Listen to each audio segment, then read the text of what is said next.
آہستہ آہستہ معاملہ یہاں تک پہنچے گا کہ دنیا سے اہل ایمان مٹ جائیں گے، ختم ہو جائیں گے۔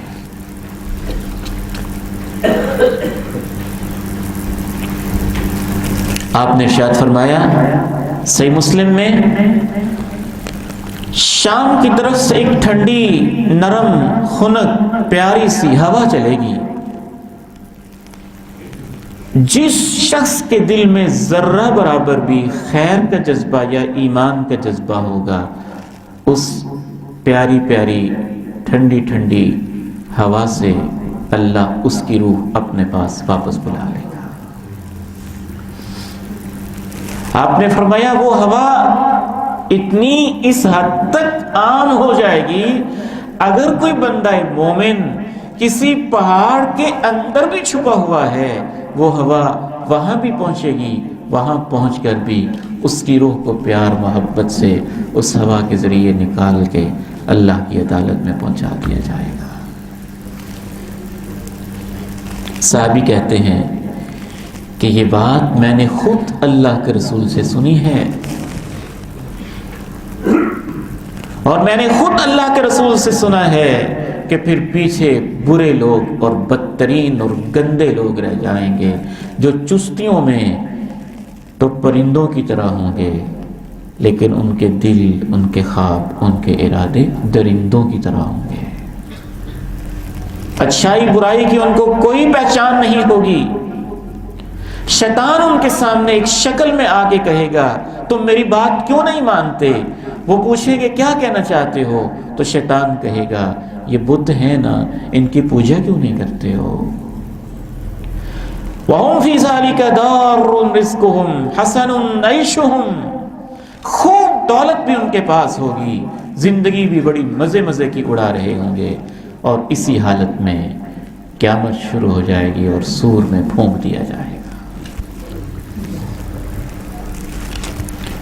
غالباً یہی وہ دور ہوگا یا اس سے پہلے دور ہوگا، بیت اللہ کے اوپر 2 دفعہ حملہ کیا جائے گا۔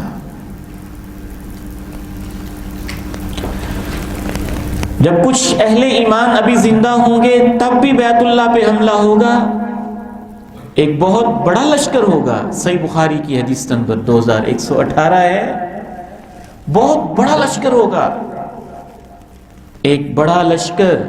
آپ نے فرمایا بیت اللہ پہ حملہ کرے گا، ایک صحرا میں پہنچیں گے تو اس لشکر کے پہلے شخص سے لے کے آخری شخص تک پورے کے پورے لشکر کو، زمین کو پھاڑ کے اس کے اندر اللہ دنسا دے گا اور اپنے گھر کی حفاظت کرے گا، کیونکہ ابھی اس گھر کے ماننے والے زندہ ہوں گے،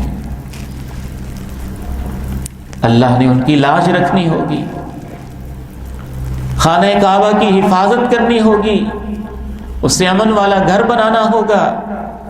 ہماری ماں جی حضرت عائشہ رضی اللہ تعالی عنہا یہ بات سن رہی تھی اللہ کے پیارے نبی سے، کہتی ہیں میں نے پوچھا اے اللہ کے پیارے نبی، سب کو زمین میں دنسا دیا جائے گا، لشکر میں کچھ پانی پلانے والے ہوتے ہیں، کچھ چیزیں بیچنے والے ہوتے ہیں، اور اس بڑے سارے لشکر میں ہر طرح کے لوگ ہوں گے جو حملہ کرنے کی نیت سے نہیں آ رہے ہوں گے، وہ بھی ہوں گے، سب کو ہی دنسا دیا جائے گا۔ آپ نے فرمایا اس لشکر کے پہلے شخص سے لے کے آخری شخص تک سب کو دنسا دیا جائے گا۔ ہاں، پھر قیامت کے دن ان کو نیتوں کے مطابق اٹھایا جائے گا۔ ان میں سے جو حملہ کرنا چاہتے تھے ان کی نیت یہ تھی، ان کا اور طرح سے حساب ہوگا، جو یہ نیت نہیں رکھتے تھے ان کا اور طرح سے حساب ہوگا۔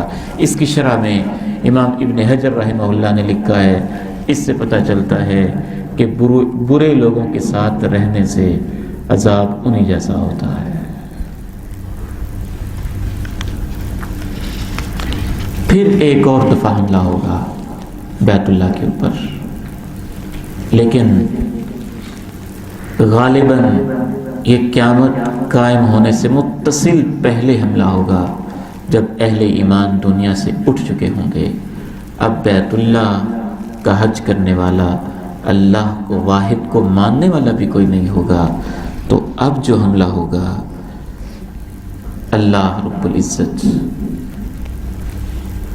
اس میں ایک چھوٹی پنڈلیوں والے حبشی انسان وہ حملہ کرے گا اور بیت اللہ کی ایک ایک اینٹ کو اکھاڑ دے گا، اور اللہ کو ایسے ہی منظور ہوگا، کیونکہ اس دور میں غالباً اللہ کو ماننے والا کوئی باقی ہی نہیں بچے گا۔ یہ بھی صحیح بخاری کی حدیث ہے۔ لا الہ الا اللہ وحدہ لا شریک لہ لہ الملک ولہ الحمد وہو علی کل شیء قدیر۔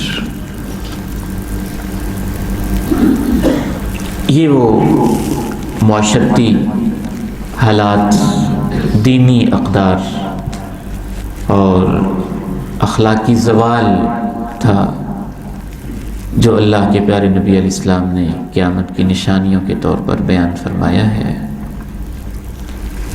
اللہ تعالیٰ سے صدق دل کے ساتھ دعا ہے کہ ہمیں جو چیلنجز درپیش ہیں اللہ تعالیٰ ہمیں ان کو سمجھنے کی توفیق عطا فرمائے، خصوصاً بے حیائی کے حوالے سے بڑے بڑے چیلنجز ہیں۔ بعض دفعہ تو سچی بات ہے کہ بستر پہ لیٹے ہوئے بھی پریشان ہو جاتا ہوں کہ ان نوجوانوں کا، ان بیٹوں کا، ان بیٹیوں کا کیا بنے گا۔ اللہ تعالیٰ ہمارے بیٹوں کی حفاظت فرمائے، ہماری بیٹیوں کی حفاظت فرمائے، ہماری اپنی حفاظت فرمائے، ہمارے نوجوانوں کی حفاظت فرمائے، اور ہم سب کو اس پہ مل بیٹھ کے سوچنے کی توفیق عنایت فرمائے کہ ہم ان چیلنجز کا مقابلہ کیسے کر سکتے ہیں۔ یاد رکھیے گا ان حالات سے آپ کو مایوس کرنا مقصود نہیں ہے۔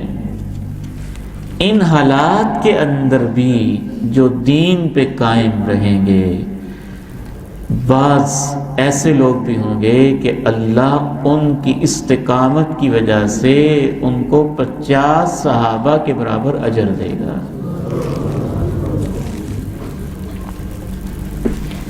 بس صرف یہ سمجھنا اور سمجھانا مقصود ہے کہ چیلنجز بڑے بڑے آ سکتے ہیں اور سازشیں بہت گہری ہو سکتی ہیں، لیکن انشاءاللہ ہم اللہ سے دعا گو ہیں اللہ ہمیں استقامت عطا فرمائے۔